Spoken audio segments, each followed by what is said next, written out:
Welcome to the Bite-Sized Brilliance Podcast. I'm your host, Dr. April Darley. If you've been with me for a while, you may recall that I'm creating my first ever group coaching program. The working title is called the Neuroscience of Stress, and I will drop the link where you can join the wait list below because one of the things I'm creating in there is to teach you how to think and feel in ways that are advantageous to you, what happens when you do and what happens when you don't. Because these are components to building resilience and happiness in every single area of your life. But so much of your day is on automatic pilot through old programming that was created by thoughts, emotions, beliefs, and actions that you repeated enough times to create an automatic pilot program. Good or bad, doesn't really matter. You created the program and your brain is going to run it in the most efficient way. In the group program, Neuroscience of Stress, I'm going to take you behind the scenes about how to undo that programming and create new programs based on the life you want to live, not the one you've been living up until this point. Join me in the group program. I'll drop the link below to get yourself on the wait list. One of the main things I want to talk about today that really corresponds with changing the way you think, feel, and believe is your reaction to both internal stressors and external stressors. When you understand how stress works, then you can understand and choose your reaction to stress. I've got an entire module on this in my program. It's that important. External stressors, and these are primarily out of your control. You can do a great job building this presentation only for your coworkers and your boss to rip it apart. You could leave the house 15 minutes early to get to work only to run into a car accident. These are external stressors. Your kid gets sick on the day of your big presentation, an external stressor. They're things you didn't plan for.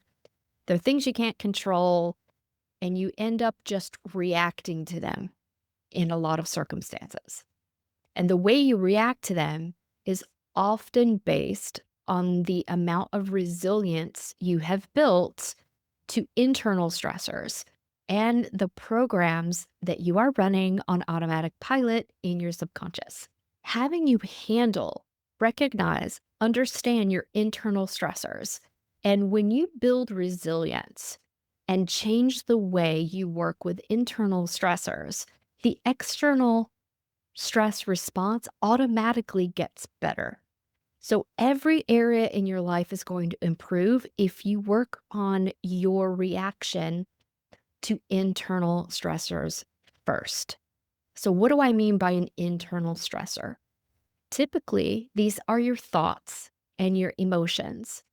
And a belief is a thought you continue to think over and over and over until you create this entire story around it that it becomes a belief system.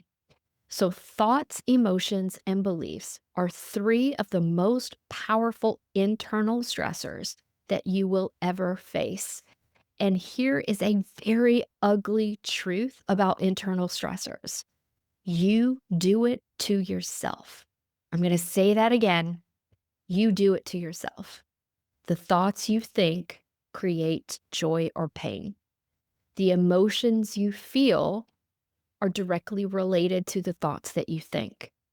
The beliefs that you have are directly related to the thoughts and emotions that you created stories around. It's that simple, right? And I know some of you are going, April, it sounds so simple, but so hard to change. And if you're sitting there right now listening to this or watching this and going, it's so hard to change, it's because maybe no one has shown you how to change them. Or here's another hard truth. Knowing is not enough. You actually have to do the work of change. There is an entire module in my group program about how to prep your brain for change, because that's another reality. Plenty of people can recognize that they need to change, but how many people have been taught the best way to change so that your brain and body accept it, because that is totally different, my friends. And when it comes to internal stressors, you have got to change the way you think first. Otherwise, you will trap yourself in what's called an emotional loop. So, thoughts and emotions create feedback on each other. When you have a thought, you will automatically have an emotional response that corresponds to that thought. That emotion, the power of it, the feeling of it is very quick unless you back it up with another corresponding thought. So let me give you an example. I recorded a podcast in the last week or two about rejection. It's called Rejection Proof. And I found out my friends didn't invite me somewhere. I got left off the list somehow, some way. So I had a thought of why wasn't I invited? So that created an immediate emotional response, which is, oh, thanks, FOMO. But that's where I left it. I didn't tell myself a story and I didn't back that up with any painful corresponding thoughts. And this is so incredibly important. You can be the master of your thoughts. It takes effort and it takes training, but that's exactly what I teach my clients to do inside my bespoke brain system. It's my private one-to-one coaching. And we all have thoughts that run away from time to time, and the stories begin before we catch it. But when you catch it, the most important thing you can do is to redirect the thought into something that's going to be helpful and not harmful, and to reinforce it by a series of positive thoughts. For example, I wasn't invited to the gathering. Aw, was the emotional response. And then, but my friends love me. I'm really glad they had a good time. I can't wait to hear all about it. I want to let them know when they go out again, please make sure to tag me in. I want to go to this place too. Positive thoughts, positive thoughts, positive thoughts. Create positive emotions, excitement. I'm excited for my friends. I'm excited to hear their experience. I'm excited to imagine myself joining them one day. Dopamine hit, excitement, serotonin. So you can also create a positive cascade for yourself just by linking thought, emotion, belief, story. Or I could have taken it the exact opposite way. I wasn't invited. I feel sad. And then the next thought will be tainted with sadness. Okay. I wonder if I did something wrong. Do they not like me? Did they exclude me on purpose? Is everybody mad at me? Those thoughts will create corresponding emotions of anxiety, of fear, of sadness, of feeling alone, rejected, left out. And that cycle will continue for as long as you allow it to continue. You are in control of the duration of that cycle by the power of your thought alone. I want to really make sure you understand that, because so many people feel powerless when it comes to their thoughts and emotions. And part of the reason is maybe they aren't aware that they have the power to step in. This is called self-agency. You have the power to believe in yourself. You have the power to step in and alter your behavior at any time. This includes your thoughts or your emotions. You also have something called self-efficacy, meaning the actions you take can get you where you want to go.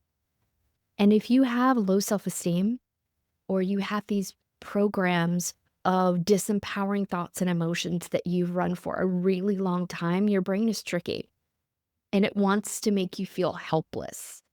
Or maybe somebody in your life created a condition of learned helplessness for you, and you just went along with it because that was a familiar programming, and familiar equals safe to the nervous system. Doesn't always mean desirable, but it means something that you're used to.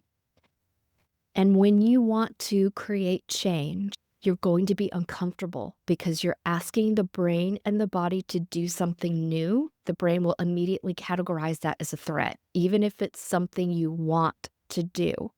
This is where you have to be a grown-up. You got to pull your big person pants up and go, I have the power to affect my life through conquering internal stressors.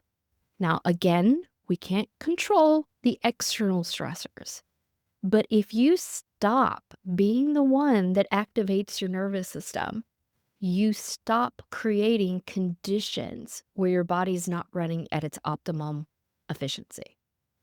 And when you stop creating less than optimal situation and environment for your body responds better to external stuff.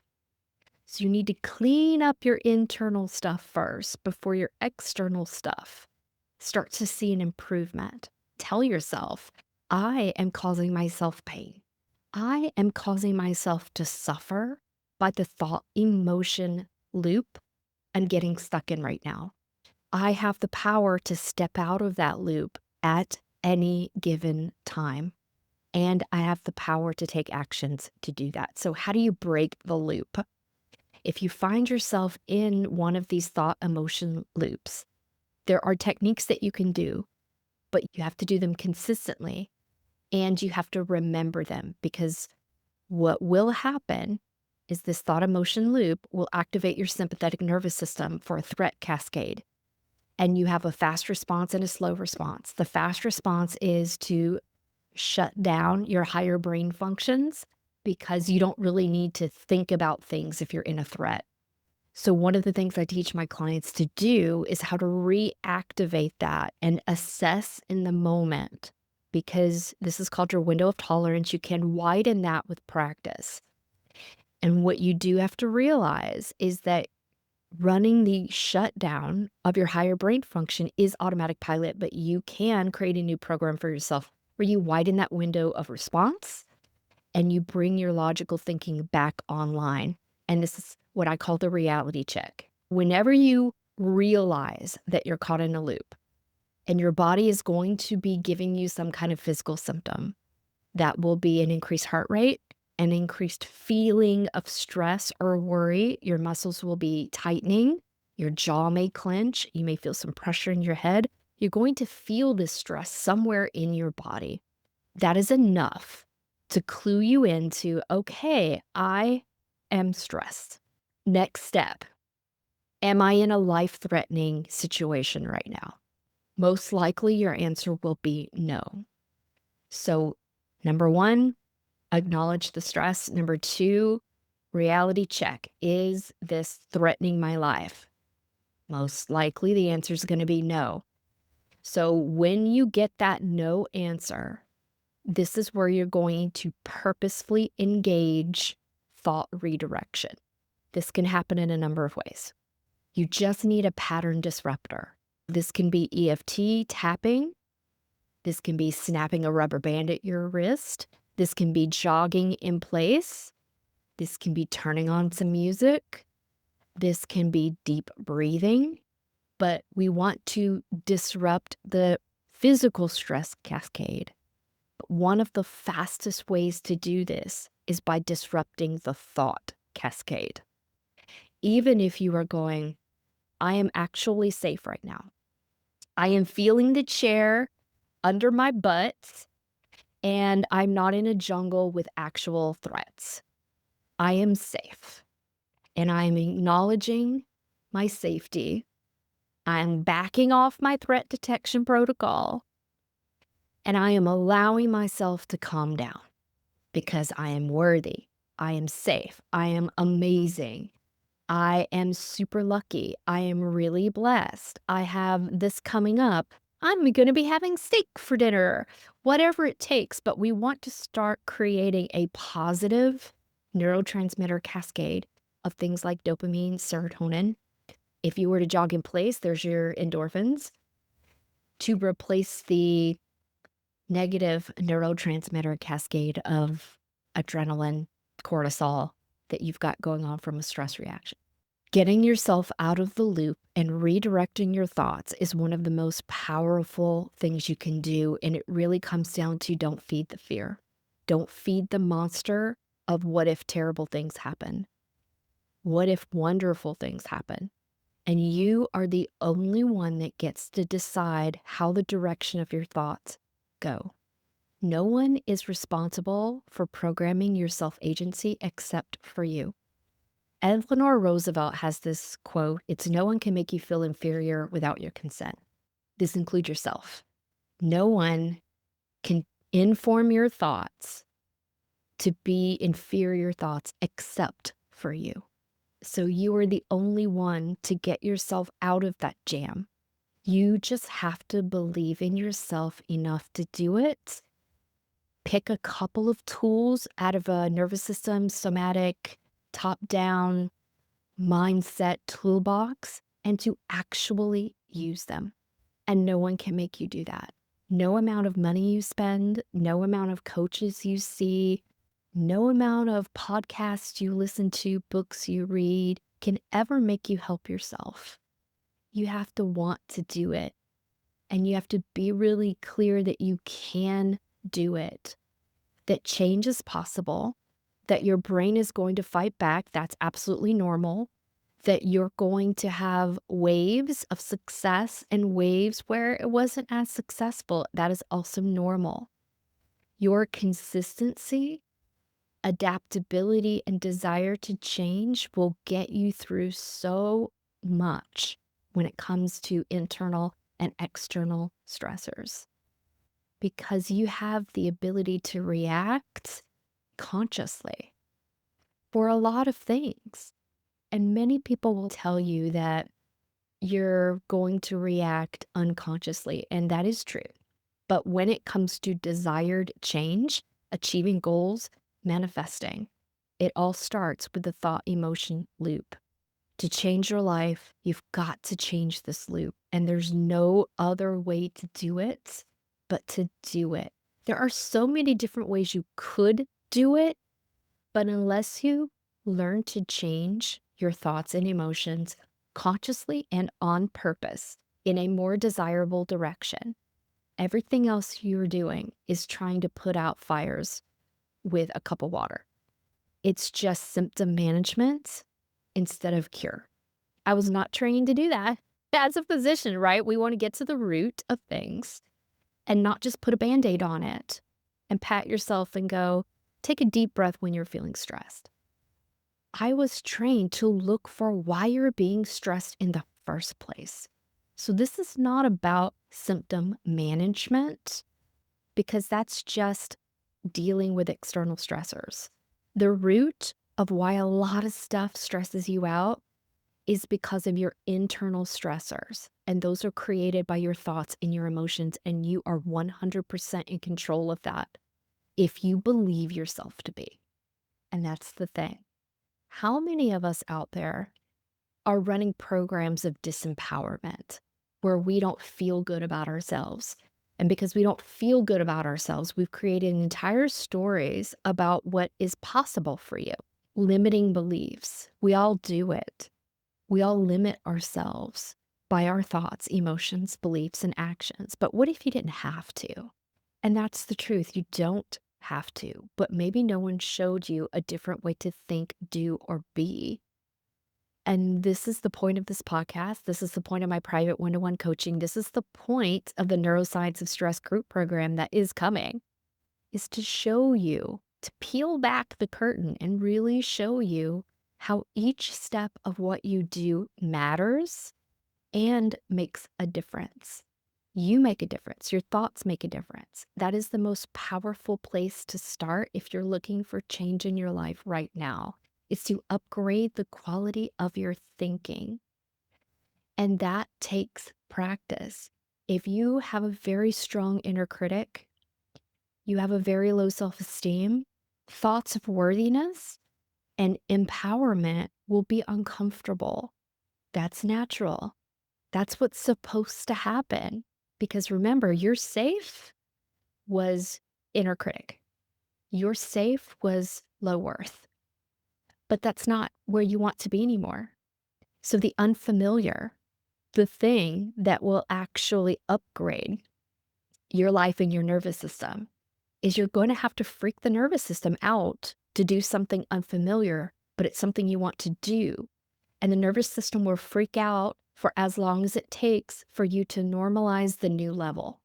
When you normalize the new level, normalize the new thoughts, the new emotions, the new lifestyle, the new identity, You have retrained your nervous system to accept the safe that you want, not the safe you created from a disempowered place. This is how you reprogram the nervous system through discomfort.